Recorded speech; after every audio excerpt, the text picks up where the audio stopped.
We will be using this.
Okay.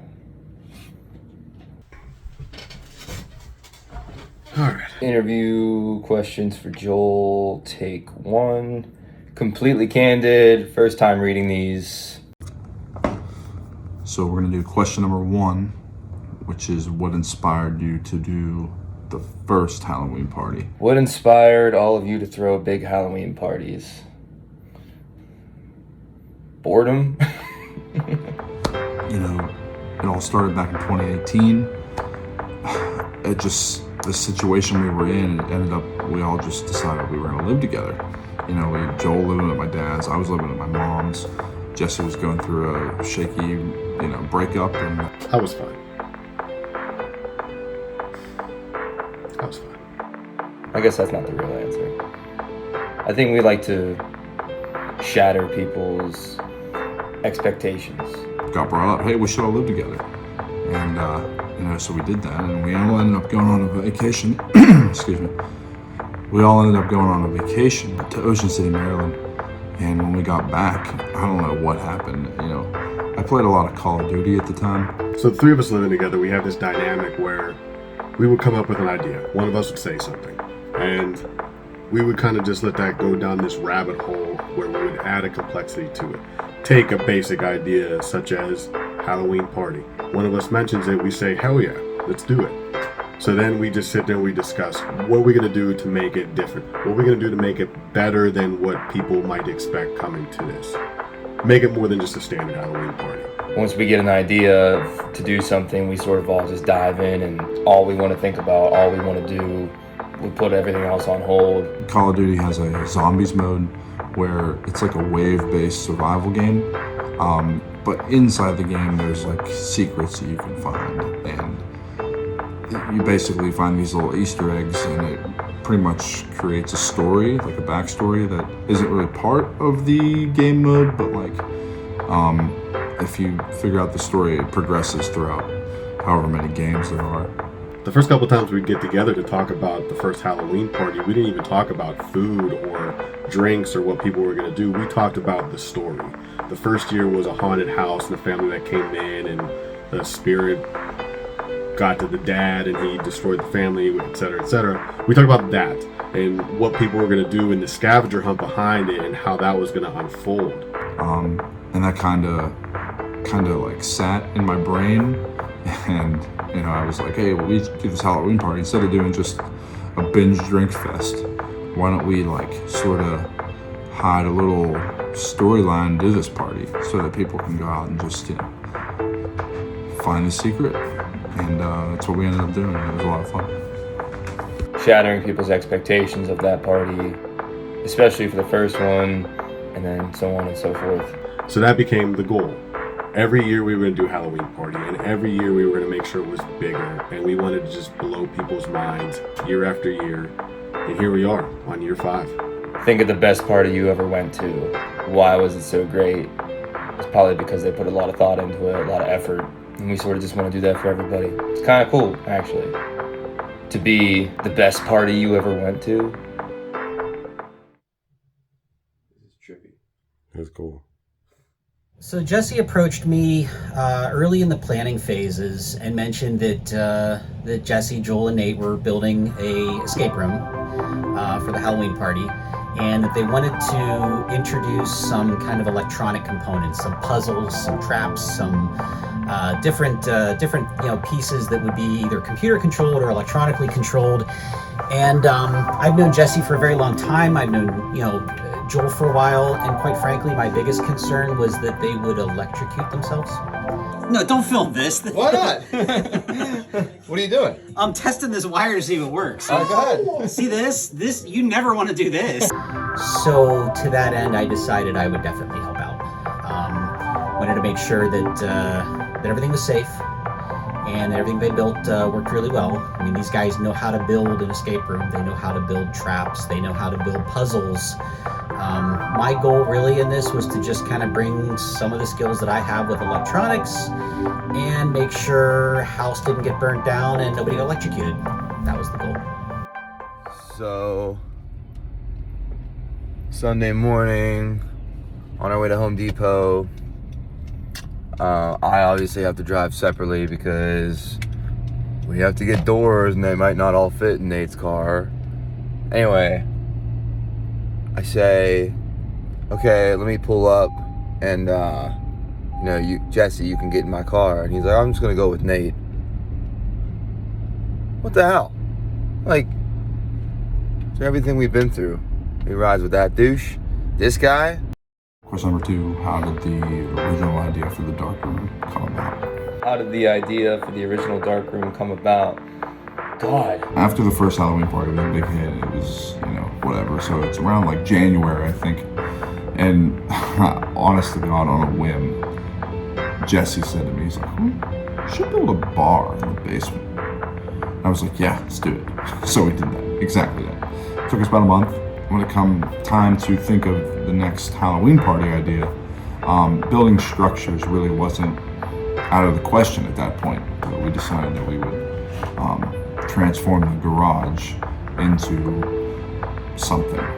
The first year we did, it was a scavenger hunt that we put together. So if you came to the party, we did like a small announcement at the beginning that let you know that there was something to be found. And amongst the decorations that we had little clues that if you followed them and saw them in the right order, it would put you on this scavenger hunt throughout to be the first person or team. If you're working together, you came to the conclusion and you win. What that turned into was only the people that found it did it, and not everybody was into doing something like that. So for year 2, to continue that, we want to do bigger and better. We thought, let's do some kind of an escape room. We had a lot of cheating for the first year. We noticed that a lot of people piggybacked off of other people, so like they would skip steps. And so we thought, let's get teams of, whatever we decided, I think it was 2. Let's get teams of 2, throw them in this pitch black room, and they have to find some keys to win a prize. We had spent most of January and a little bit of February building a bar in the basement, redoing and remodeling that. And that itch to continue building and constructing and seeing what we can do kind of carried over. And the garage that we had was large, so we thought, wouldn't it be wild to have some kind of an escape room or some kind of puzzle that has very little light? And we tested out with old cardboard and sealed off all the windows on the garage door, and whenever we closed it, it was pitch black in there. You couldn't see anything.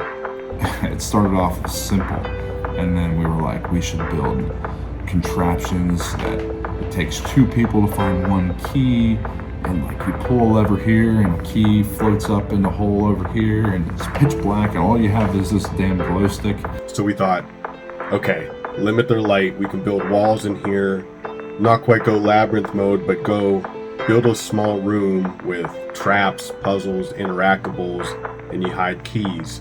But what's their source of light going to be? It's going to be a glow stick. And we just rolled with that. Built all the walls, painted everything black, and then spent a good bit of time hiding keys and finding ways to make it a small little puzzle and a little game, and made it a teamwork effort. And we got a lot of good feedback. A lot of people seem to like it, so that really made us feel good and just kept that ball rolling. I really wish we would have had cameras inside, because my dad came, and when he was his time to go in, he was literally crawling on the floor. I think we had a key just hanging in the middle of the room, and you would have ran into it, but no, he was on the floor. So it's where we started to get really creative, and I think it really just started to elevate after that. I think we wanted to do an escape room, but it sort of just turned into this room that was dark. Nailed that question, man. You're gonna love that one. Just one single person for one single thing. Just shut the fuck up. What was that? It was your fucking dick. That's what it was, Joel. Fuck. Come here. Where'd you go? No, I'm trapped. All right, what are we doing next? Joel, how dark is it in there? Oh, it's like a dark room. What are you done? Will you shut the fuck up? I want you to hit me in the eye. Why don't you go fucking... Not while I'm nailing. Peter, I'm on a nice team.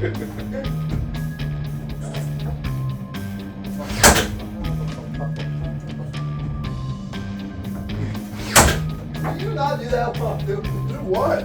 Imagine this, say we just did like a little box again, Nate, and it came up with this for here, and there was like something they interacted with here that worked over here. You know what I mean? What's over here? Yeah. Yeah, so the way I got involved in building electronics and whatnot is, it started back when I was a little kid. I was one of those kids who would always take apart their toys and put them back together, occasionally successfully. As I grew up, I got a little more involved in things like ham radio and building electronic kits and building transmitters and receivers and that sort of thing. When I got into playing guitar, I got interested in guitar effects pedals, began building guitar effects units, began working on guitar amplifiers, repairing electronics, that sort of thing. I've also always been a programmer, so I built, programming interfaces and little computer-controlled things to just to kind of, tinker around with, or to kind of automate little simple tasks. So that's really where all that came from. What I'm envisioning is maybe like a panel that's put into place and held via gravity or something like that, with a thing like this blocking it. We can attach whatever we want to this top piece. This can be triggered through a little microcontroller or through a switch. Whenever that's done, it basically just causes it to move like this, and then that either moves something out of the way, allowing the panel to slide open, or we could actually have it attached to a panel that maybe opens up itself. I'm just trying to think of how we get this model right there. That would probably be the best. Does it go 180 degrees or 90 degrees up? Like all the way like that? Or does it go 180? It goes 180. Would it'll just stop if it can't? I can program it to it. Yeah, it's definitely gotta be. We need to get that kind of in place, and then I need to start tinkering with it. Yeah. Right here would be ideal. It's actually lower. But that's okay, because it has to go up. Right. So you need that play up above. 207. Okay.